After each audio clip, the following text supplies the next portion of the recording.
Hey guys, I'm Natalie Hodson, and I hope that you enjoyed part one of our video series. And what we're going to talk about today in part two is like the meat and potatoes. It's going to be a ton of fun. And in this entire video series, I'm going to show you how you can create your own wildly successful online business, even if you have zero marketing experience, you don't want to build confusing funnels, you don't want to spend a ton of money on expensive Facebook ads, and you have zero social media following. So I'm breaking this up into a number of videos that we're going to put into a series because I really want to hone in and teach you guys these things that I wish I would have known when I was very first getting started. So let's hop right into part two. So over the years, I've taught this process to tens of thousands of people who have followed these steps and have been able to build their own wildly successful online businesses. Over the years, I've noticed that there's three big secrets that most people struggle with, and I wanted to show you how we teach this process and how you can do it too. So in today's video, we're gonna go through one of the biggest secrets I have that I learned over the years and decade that I've been online. And that's secret number one, how to quickly get an audience of engaged customers who love and trust you, even if you feel like you aren't an expert yet and have zero marketing experience.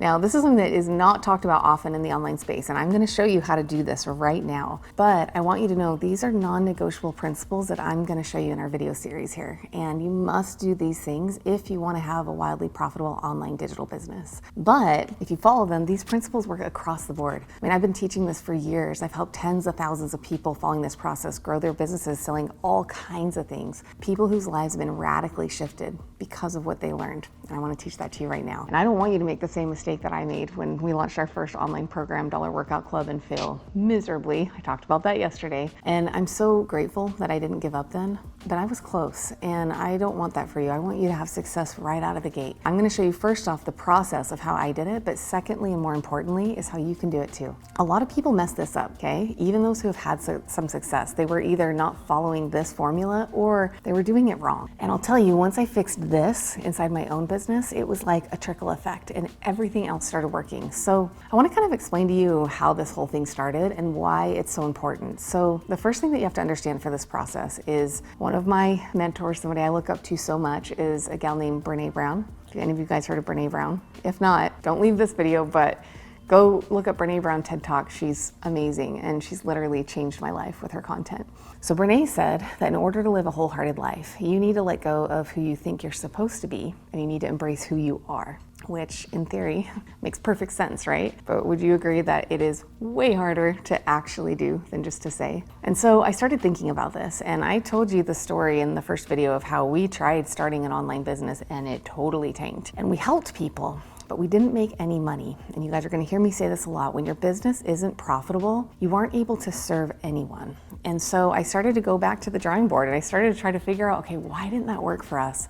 This is what most people get wrong. Honestly, what I did wrong when I was very first getting started online is that we were only showing the perfectly spray tan, the perfectly posed photos, and we weren't really sharing our authentic stories. And here's the thing about inauthenticity. It makes it really difficult to build your customer base when you're not connecting. So I decided to go back to the drawing board and just try to figure out ways that I could be more genuine, to connect more authentically, share more of the real stuff. And so I just started to look around at the people that I enjoyed following on social media, and I noticed that there was a trend. And I noticed that people that I genuinely enjoyed following all had one consistent thing. They were real. And I started to realize, I was like, well, if I enjoy following other people who are real, maybe that's a clue that that's what I should be doing. And so, for example, I like to cook. So instead of showing the picture perfect moments and the perfectly plated meals, I started just pulling back the curtain and sharing the real life moments. Things like, my kids to this day, I'll put it on the screen, still call these horse turds. Like, I don't even know what the heck I was trying to make there, but I showed the recipes that failed. I showed what a real life kitchen looks like when we've been gardening and trying to cook on a budget, and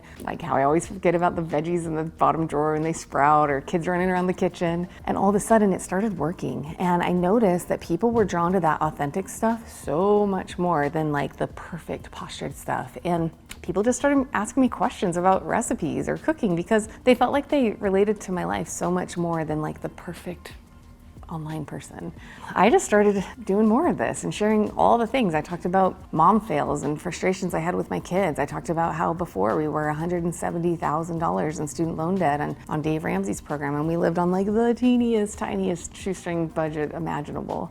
But guess what? it started working and people were resonating with somebody who was real, who wasn't always postured or trying to be perfect all the time. And I'll tell you, I had like 0 social media following when I got started. Like your dog probably has more followers than I had back then. But it started growing and growing quickly. And today we're up to almost 2 million followers between Instagram, Facebook, and Pinterest. And I started to realize that the more I showed people the real parts of my life, the stuff that people don't usually talk about, it did 2 things. One, it made me feel more connected to my audience and them with me. They started to trust me because they didn't feel like I was just this perfect person online and they could relate to me. But 2, and this was the surprising part, but honestly the really cool part about it that I didn't expect, is that it actually made me happier.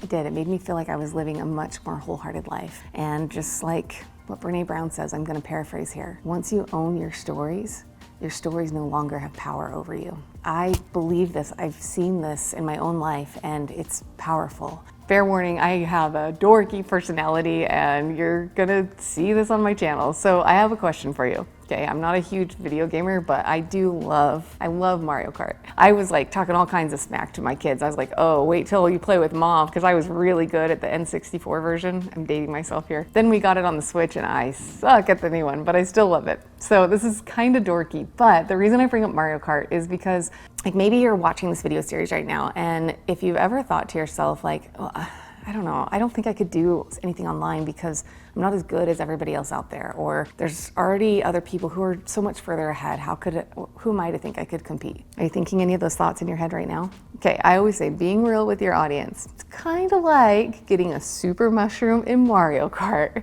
Okay, you can be neck to neck with your competitors or other people out there who have a similar business idea as you, but all of a sudden you get a super mushroom, like being real, and you can like, boom, you can skyrocket past everybody else. What I learned through this process is that in order to gain trust with people, you don't even have to be an expert. In fact, oftentimes people prefer learning from and seeing the whole entire journey more than just those who have already made it to the top. And I think a lot of times when you hear other people talk about starting an online business, you are going to hear a ton of marketers or online gurus talk about things like, well, the primary question is, how do I create the best kind of ad? Or how do I get my sales page to convert? And yes, those little tweaks will add minor improvements, but if you look at my best performing stuff, it's because they followed these principles.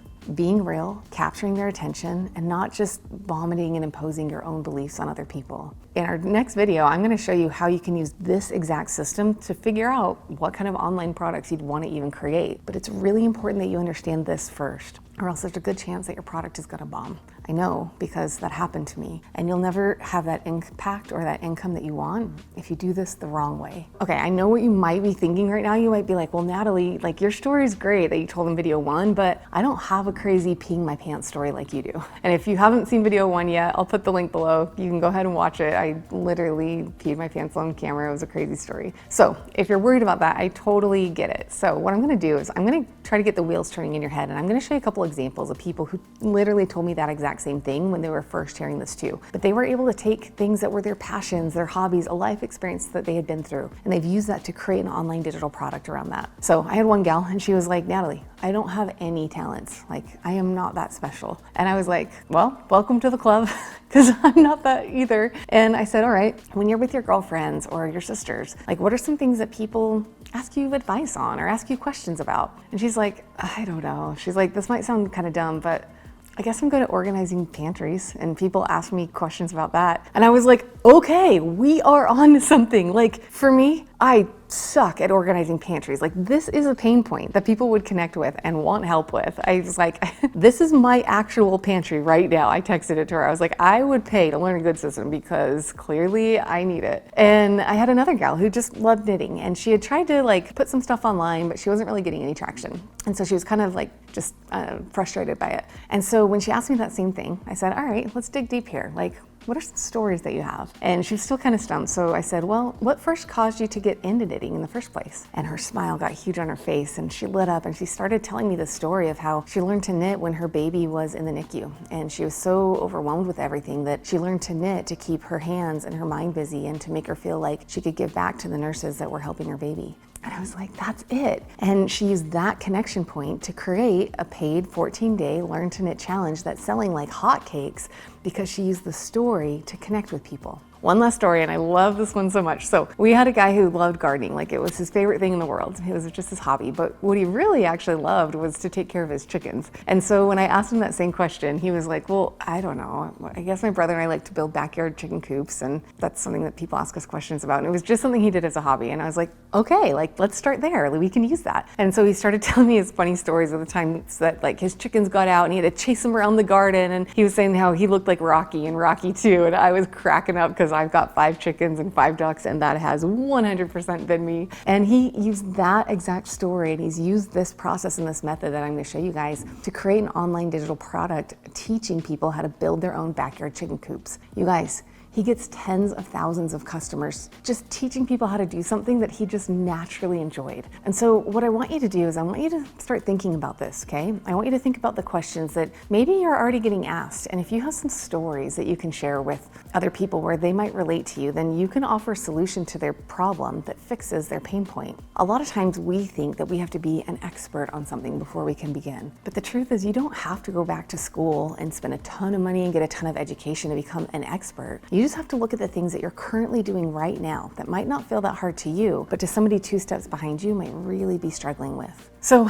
okay, you might be thinking right now, because I've taught this to a lot of people, and I often get this from people where they say, well, Natalie, do I have to tell my own stories? Like, I am a private person, I don't want to do that, that feels scary. And I'm like, I get it, I totally get this. And so my answer is, not necessarily, and I might be kind of aging myself here, but anybody else when you're a kid, did you read the Chicken Soup for the Soul books? I loved them. I had like all of them. I had Chicken Soup for the Pet Lover Soul, Chicken Soup for the Teenager Soul. Like I would literally go into bed, pull the covers over with a light at night and read them. And I think one of the reasons I love those books so much is because when I got to hear other people's stories, I realized I wasn't alone. And Jack Canfield didn't write all those stories, he shared other people's stories. And so you can tiptoe into this if you need. You can use a pen name, you can use stories with different locations and names, so you don't have to use your specific name, you can share other people's stories. But the key here is that sharing stories is what creates connection and is what's gonna draw people to you, okay? Now, there's something in marketing that I learned from one of my mentors. His name was Russell Brunson, and it's called the Hero's 2 Journeys. And it's really important to remember, like really important. So a lot of time we think that everybody wants to see us on top of the mountain, right? And that we can't start until we've like hit the top, so to speak. But the truth is, most people are way more interested in the journey. Okay, it's more relatable. It's gonna draw more people to you. And can you agree with me? The journey is not a straight line. At least mine wasn't. I had ups and downs and zigzags and like backflips and face plants. If you really want to impact and help people, you can't be afraid to talk about those down squiggles. So I want you to brainstorm on this for a minute. In fact, I'm going to put this on the screen. I want you to like take a picture, screenshot this right now. I want you to think about like what are your interests, your number one hobbies, the things that you really love doing or helping people with, or things you've gone through in your life, your own journey. I want you to start thinking about the stories that you could tell around those things that would help you connect and relate to people. And that is what is going to sell your program online more than any crazy Facebook ad or fancy sales funnel. Now you literally have your blueprint and you can get started. And that, you guys, is the first secret I wanted to share in this video series. It's how you quickly get an audience of engaged customers who love and trust you, even if you feel like you aren't an expert yet and you have no marketing experience. I call this secret connection marketing. It's talking about the things that people might already be thinking about, but might be too afraid to say, and connecting with them in a way that they trust you. And I need to emphasize, hear me when I say this is so much more about the messaging behind the product, even than the actual product itself, because you can have the most amazing product in the world, but if you screw it up and you don't connect with your audience, you're not going to sell anything. But when you can tap into this, it's real power, and it is one of the most valuable things that you can learn. And it's power, I say that because you can genuinely help and impact other people. And instead of us walking around like these pretend perfect statues of a human being that we're trying to pretend to be to everybody else all the time, we have connection. And we start to feel seen and heard and understood. And it's one of the most valuable things that you can learn, not even with your marketing in an online business, but honestly, even in your real life with the people around you on your day-to-day basis. So that is secret number 1 that I want to share with you in this video series. How many of you guys like that? That was a little bit longer. The other ones aren't going to be as long, but they're going to be fun. So we're going to go ahead and end this video. I hope you enjoyed it. In fact, would you do me a favor and in the comments below, would you leave a comment and let me know like what your biggest takeaway was from this first secret? In the next couple videos, we're going to share all the other secrets that I wish I would have known when I was first starting an online business. So make sure you follow along over there.